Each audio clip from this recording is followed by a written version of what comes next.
आज का जो कार्यक्रम है, आज 26 नवंबर है। आज के कार्यक्रम को विद्यालय के प्रधान श्री नारायण कुमार जी की अध्यक्षता में यह कार्यक्रम हो रही है।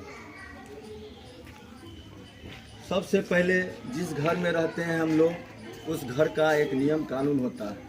परिवार से लेकर देश, हम बच्चों को सिखाते हैं कि व्यक्ति से ही परिवार देश का निर्माण हुआ है।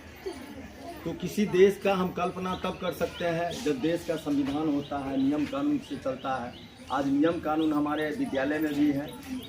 पठन पाठन का कार्यक्रम है जिसको हम बेखूबी से अपनाते हैं सभी शिक्षक और शिक्षिकाएं।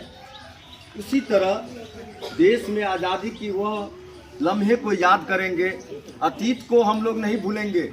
आज अतीत को भूल जाते तो 26 नवंबर को नहीं जानते, इसलिए अतीत को जो जाना है उसी अच्छा उसका जो है जीवन चला है।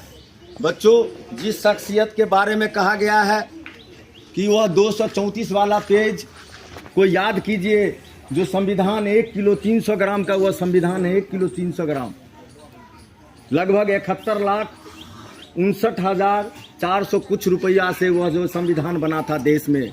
जब संविधान की बात होती है, जब देश की बात होती है, तो हम लोग ब्रिटिश काल को नहीं भूलेंगे, उस कंपनी को नहीं भूलेंगे। उसके बाद जो है ब्रिटिश जब समाप्त हो गया, तब विक्टोरिया का याद आया और वह महारानी की याद आई, और महारानी ने अपने स्तर से एक कानून बनाया जिसको इंग्लिश था देश में। उसी दरमियान जब देश गुलाम था, जब आज़ादी मिली 15 अगस्त 1947 को, तब देश में कहा उस चीज को उन्होंने 25 तारीख को ही, 25 नवंबर को ही 1949 को लगभग यह तैयार हो चुकी थी।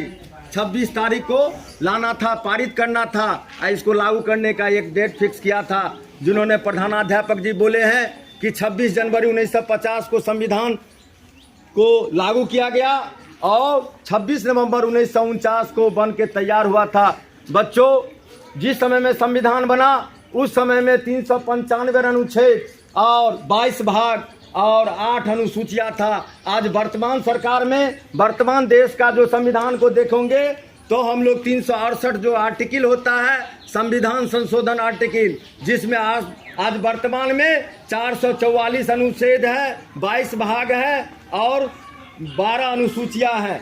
इसी अनुसूचिया के तहत हमारा शिक्षा का अधिकार, कर्तव्य निहित होता है। आज विद्यालय में बहुत सारा निःशुल्क शिक्षा की बात करते हैं, बाल अधिकार, बाल शोषण की बात करते हैं, शिक्षा की बात करते हैं, विकास की बात करते हैं। जब संविधान बाबा साहब बोले हुए थे कि अगर यह संविधान अच्छे लोगों के हाथ में जाएगा तो देश अच्छा चलेगा, अगर बुरे आदमी के हाथ में यह संविधान चला जाएगा तो देश प्रगति की ओर नहीं जाएगा, विनाश की ओर जाएगा। इसलिए इन्होंने संविधान का सबसे बड़ा जो कुंजी होता है वह प्रस्तावना होता है। जिस प्रस्तावना को आज हम लोग करेंगे वह प्रस्तावना राष्ट्रहित का वह प्रस्तावना है। बेस उस प्रस्तावना में है, जो आर्टिकल में है, जो भाग में, अनुसूचिया में है। देश के प्रधानमंत्री कैसे बनेगा, राष्ट्रपति कैसे बनेगा, कोई संस्था का सचिव कैसे बनेगा, टीचर कैसे बनेगा, बच्चों स्कूल कैसे आएंगे, इसकी सारी व्यवस्थाएं को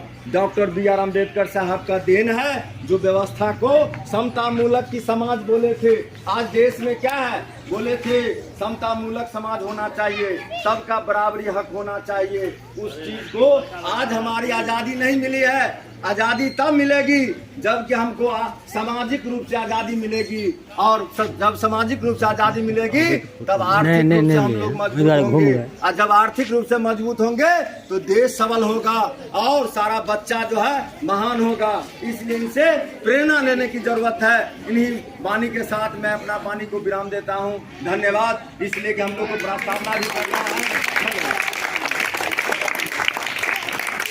अपना जिसको याद है, हमारा संविधान, हमारा संविधान, भारत माता की, भारत माता की, भारत माता की।